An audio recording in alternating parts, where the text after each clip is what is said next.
Boa noite a todos os telespectadores do programa Cristo Reina.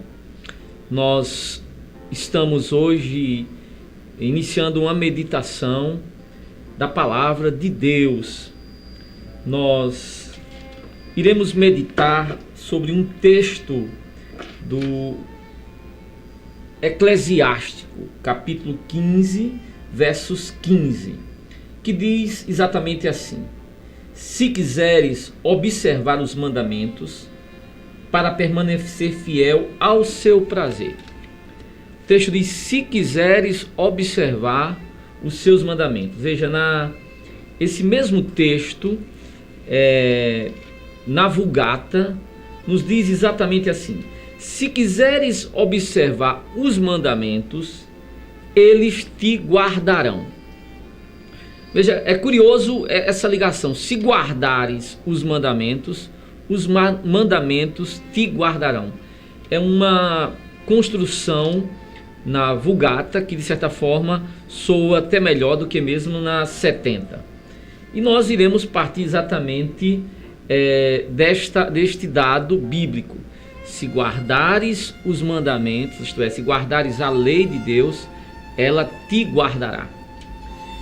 Bom, nós estamos partindo desse texto bíblico de Eclesiástico 15:15 e queremos exatamente começar a seguinte reflexão. Veja, o povo de Israel, o povo da antiga aliança, possui uma festa que se chama Bar Mitzvah.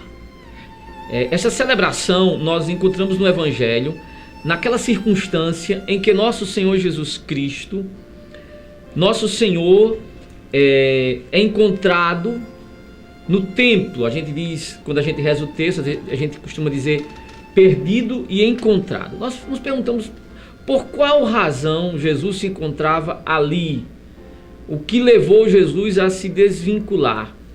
Exatamente pela sua idade, porque entre o povo de Israel, quando um jovem completa 12 anos, este jovem passa por um rito que se chama Bar Mitzvah. O que quer dizer Bar Mitzvah?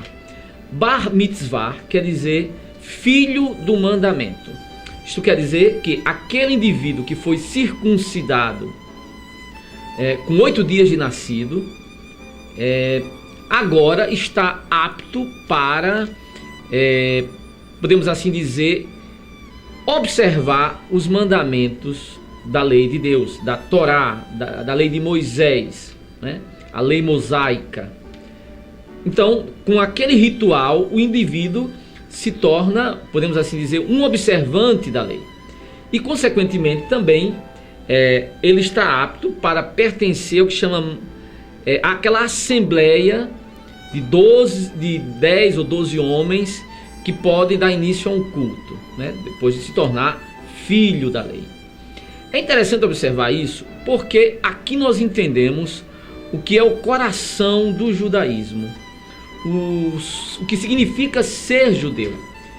Ser judeu significa fundamentalmente crer em duas verdades. Primeiro, que Deus escolheu Israel. Segundo, que Deus deu a Israel uma lei para ser observada. E com 12 anos a criança está apto para observar a lei de Moisés.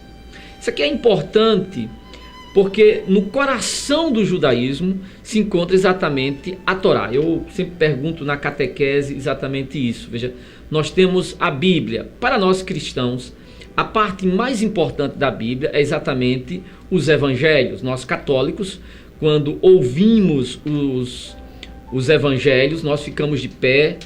Nós temos um livro especial, o livro dos evangelhos, que nós tratamos com uma certa reverência. Bom, nós cristãos temos no coração os evangelhos, mas os judeus não. Até porque a Bíblia judaica, a Tanakh, é constituída exatamente pelos livros do Antigo Testamento. Não contemplam, obviamente, os livros do Novo Testamento. Muito bem, dito isto, é preciso observar o seguinte: assim como nós, cristãos, temos no centro das Escrituras os evangelhos, os judeus têm no centro das escrituras a Torá. Nós temos que partir do princípio que a escritura judaica é chamada Tanakh, Torá, os livros da lei, Nebiim, os profetas, e Ketubim, os escritos. Muito bem, desses 3 blocos de livros sagrados, os livros mais sagrados para os judeus são exatamente os livros que constituem a Torá. Porque ser judeu, fundamentalmente, significa ser um observante da lei, guardar a lei. Dito isso, nós precisamos entender uma coisa, ou pelo menos constatamos um dado nas Escrituras. Nos Evangelhos, quando nós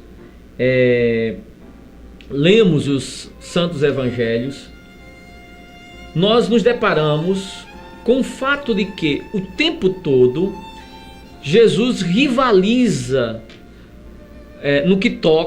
rivaliza com os judeus no que toca à observância da lei. Por exemplo, em Mateus 15:11,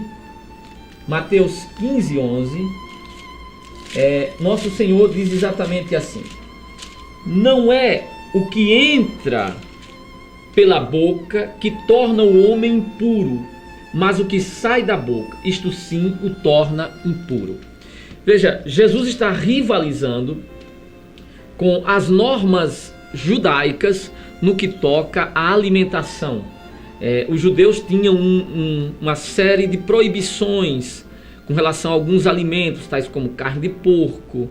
Era proibido, se proibia comer carne de porco, tais como frutos do mar, enfim, uma série de alimentos eram vetados aos judeus.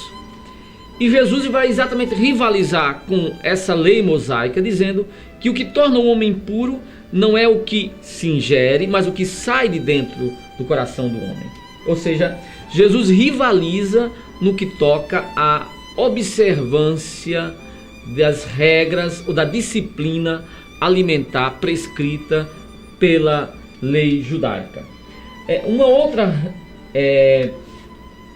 outra tensão nós vemos no que toca à observância do sábado. Por exemplo, lá em Marcos 2:27, nosso Senhor Jesus Cristo vai dizer exatamente assim: então lhes dizia, o sábado foi feito para o homem e não o homem para o sábado, de modo que o Filho do Homem é o Senhor do sábado. Enquanto que os judeus observantes insistiam na observância, na estrita observância do sábado, Jesus relativizava, realizando curas, realizando ações que eram entendidas pelos judeus observantes como algo que contrariava a lei de Moisés. De fato, nós vemos que Jesus se opõe exatamente a esses grupos, tais como os fariseus, ou mesmo os saduceus, que defendiam essa observância estrita da lei mosaica. Nós vemos, por exemplo, em Mateus 23, 2-7, nosso Senhor Jesus Cristo dizer: os escribas e fariseus estão sentados na cátedra de Moisés. Portanto, fazei e observai tudo quanto vos disserem, mas não imiteis suas ações, pois dizem, mas não fazem. Amarram fardos pesados e os põem sobre os ombros dos homens, mas eles mesmos nem com o dedo se dispõem a movê-los. Veja, o que nós estamos querendo mostrar é que Jesus rivaliza também com esses senhores ou com esses grupos que guardam ou que observam estritamente o sábado. Então, preste bem atenção. Só recapitulando, nós encontramos uma tensão no que diz as normas alimentares. Nós encontramos uma tensão no que toca a observância do sábado e no que toca a estes grupos que defendem uma estrita observância. De fato, lá em João 1,17, nosso Senhor vai dizer exatamente assim.